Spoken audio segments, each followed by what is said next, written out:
especially the large, content creator, the Jets content creator, that is. He's been saying it like the last 2 weeks. I bet the Patriots are happy they didn't wait and be patient for Gerard Mayo. There's a reason for that. Because the Patriots drafted Drake May. They had their quarterback already. That's the difference, right?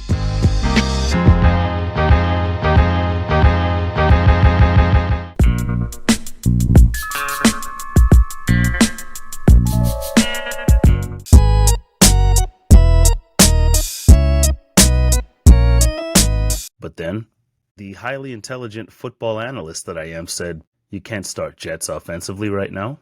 No. Now, if my league has individual players, but, if we had team defense, I would have considered playing the Jets defense today. Not that they, rule the world with takeaways. We know they're not going to do that. We know they're not going to score points, but can they hold you? It looks like they can. I think we have the answer to that question. Has the defense improved? Yes. Something that they can actually hang their hat on. They have a pretty good defense. Pretty good. Not world beaters yet, but pretty good. That is a great foundational piece to have for this Jet team. 3 phases of the ball. The defense looks like it's there. They have a heartbeat. They have a pulse. And that's something to build on. So where do you go from here? What do you got? Cincinnati next week? Let's see if you can hold, a world-class, a Super Bowl winning quarterback. Let's see if we can hold Joe Flacco next week, and if the Jets go out again next week and hold that team to 13 points, I think it's time to, to just get on board with the fact that Aaron Glenn's going to be back. This defense is going to be fine, and we need to figure out the offense. That's exactly where the Jets were before they brought Aaron Rodgers in. Just saying. Kind of weird. I'm not happy by any means, but I am satisfied with the results that I've seen with the Jets defensively the past 2 weeks. There's no joy, but I'm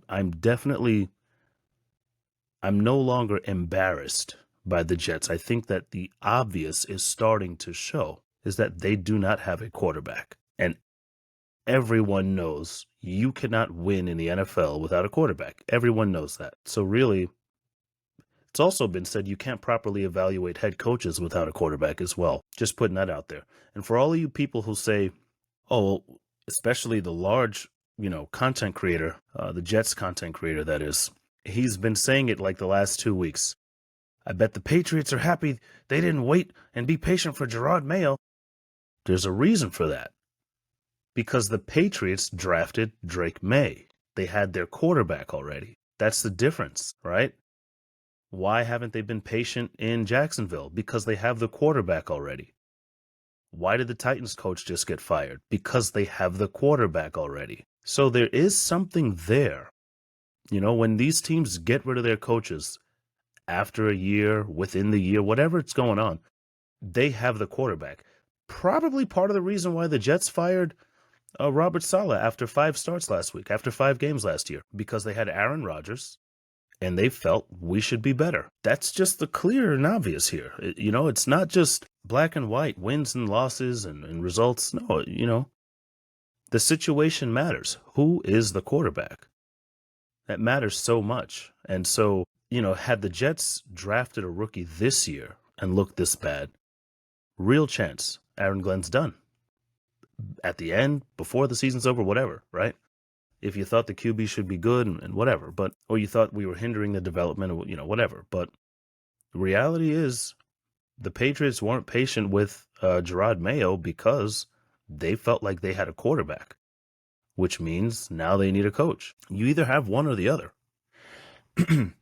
Some franchises know they have a coach, and so they'll wait for the quarterback.